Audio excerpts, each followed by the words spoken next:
12 फरवरी को Shahpur high school मैदान में धूमधाम से मनाया जाएगा वीर विश्वेश्वर ओझा की पुण्यतिथि, जिसे लेकर भाजपा के प्रदेश उपाध्यक्ष स्वर्गीय विश्वेश्वर ओझा की 8वीं पुण्यतिथि को लेकर शाहपुर की जनता में अलग ही जोश है। शाहपुर हाई स्कूल मैदान में आयोजित होने वाली श्रद्धांजलि सभा को लेकर वीर विश्वेश्वर ओझा मेमोरियल ट्रस्ट के सदस्यों तथा भाजपा के कार्यकर्ताओं ने बताया कि श्रद्धांजलि सभा में केंद्रीय मंत्री और भाजपा के कई वरीय नेता शामिल होंगे।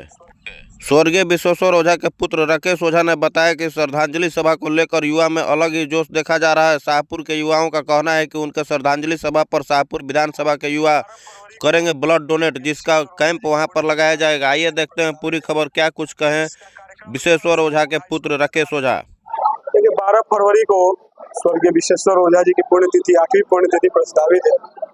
इसका कार्यक्रम स्थल शाहपुर हाई स्कूल मैदान है और उस दिन ये वीर विश्वेश्वर ओझा मेमोरियल ट्रस्ट के बैनर तले सभी भाजपा कार्यकर्ता और स्वर्गीय विश्वेश्वर ओझा के समर्थक मिलकर इस कार्यक्रम का आयोजन कर रहे हैं। ये कोई मेरे द्वारा आयोजित कार्यक्रम नहीं है, ये कार्यक्रम पूर्ण रूप से क्षेत्र की जनता कर रही है। हम लोग उसमें सहयोग कर रहे हैं, हमारी भी उसमें सहभागिता है। इस कार्यक्रम को हम लोग पिछले कई वर्षों से करते आ रहे हैं।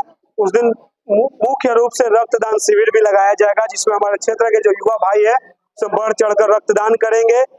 उस दिन जरूरतमंदों के बीच वस्त्र वितरण का भी कार्यक्रम है। श्रद्धांजलि सभा तो है ही, सांस्कृतिक कार्यक्रम का भी उस दिन आयोजन किया जा रहा है।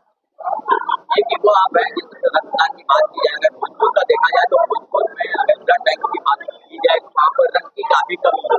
तो क्या ये विश्वेश्वर ओझा के पुण्यतिथि को लेकर ही इस साल देखिए कि आप एक युवा नेता भी बढ़ते नेता के तौर पर क्या हमेशा इस तरह रहेगा या फिर 12 को होगा उसके बाद फिर वापस? नहीं, ये जो रक्तदान का जो शिविर है आपको पता होगा, ये लगभग तीसरा साल है। ये हम लोग पिछले 3 साल से इसको शुरुआत की है और हर साल लगभग 100 यूनिट से ऊपर हम लोग ब्लड डोनेट करते रहे हैं।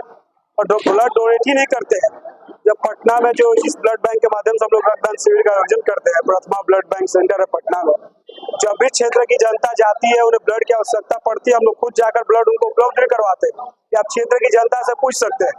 साथ ही ये जो बोल रहे भोजपुर में ब्लड की दिक्कत है, ब्लड बहुत खोजते हैं, क्योंकि यहाँ कोई प्राइवेट ब्लड बैंक का उतना बढ़िया व्यवस्था है नहीं। एक रेड क्रॉस है, उसमें बर्डन बहुत ज्यादा है।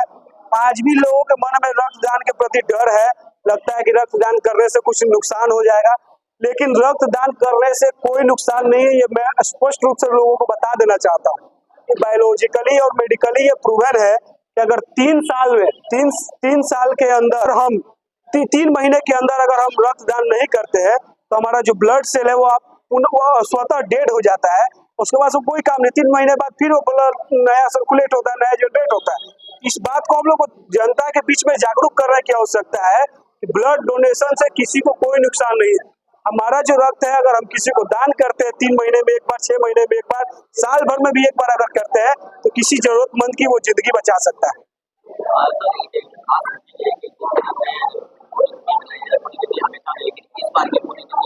चुनावी वर्ष भी आ रहा है, जिसके बाद 25 का भी माहौल आएगा, उसे देखते हुए भी कोई तैयारी है या फिर रेगुलर जिस तरह से पुण्यतिथि बनाई जाती है? नहीं, तैयारी हमारी रेगुलर रहती है। आज चुनाव हो तो हम लोग लड़ जाए, चुनाव के लिए हमको अलग से तैयारी नहीं करना पड़ता है, क्योंकि ये चुनाव हम नहीं लड़ते, क्षेत्र की जनता लड़ती है। सब कोई अपने आप को प्रत्याशी मानकर लड़ता है। बहुत से लोग अभिभावक यहाँ उपस्थित है, किसी को हमको जाके बताना नहीं पड़ता है कि आपको वोट मांगना है कि क्या करना है। मेरे जाने से पहले लोग उस गांव में सभी लोग के संपर्क करके तैयार रहते हैं। आधा से अधिक लोग स्वतः प्रचार में रहते हैं, हमको कहना नहीं पड़ता है। चुनाव आज हो तो आज हम लोग लड़ जाए, पिछले वर्ष अधिक वोट लेकर आए और अगर सिंबल सही रहे तो हम लोग जीत कर चले आए। ये चुनाव को लेकर ये बैठक नहीं है, ये हम लोग अपने नेता को याद करते हैं, क्योंकि वो तो मेरे पिता ही थे। हम तो रोज उनको अगरबत्ती दिखाते हैं, दिया जलाते हैं, पूजा पाठ करते हैं, लेकिन क्षेत्र की जनता भी चाहती है कि एक दिन ऐसा क्षेत्र में ऐसा कार्यक्रम हो जिसमें उनको जितने भी चाहने वाले थे, राजनीतिक रूप से नहीं, बहुत सारे लोग हैं जो इनकी राजनीतिक विचारधारा अलग है, लेकिन वो विश्वेश्वर ओझा से जुड़े हुए थे। उस दिन वो सभी लोग एकत्रित होते हैं, उनसे जुड़ी हुई यादों को आपस में साझा करते हैं, एक दूसरे से विचार को आदान प्रदान करते हैं और अपने नेता को श्रद्धांजलि अर्पित करते हैं। इसलिए ये कार्यक्रम का आयोजन किया गया है। एक न्यायालय का फैसला आया है, जैसे कि हमारे गवाह की हत्या हुई थी, उसमें सभी दोषियों को 302 के तहत दोषी उन्होंने पाया है। इसमें न्यूनतम जो सजा है वो उम्र कैद की है, ज्यादा से ज्यादा इसमें फांसी की भी प्रावधान है। हम लोग को इंतजार करना होगा 12 फरवरी को, उस दिन कोर्ट क्या निर्णय देता है। कोर्ट जो भी सजा देगा उसका हम लोग स्वागत करेंगे। और ये आम जो लोग हैं उनसे भी हम आग्रह करेंगे, जो नए लोग हैं उनसे भी आग्रह करेंगे, कोई आपको किस तरह का लोभ लालच देकर क्राइम के रास्ते पे ढकेलता है या क्राइम के रास्ते पे आपको प्रेरित करता है, तो आप लोगों को सचेत रहने की जरूरत है।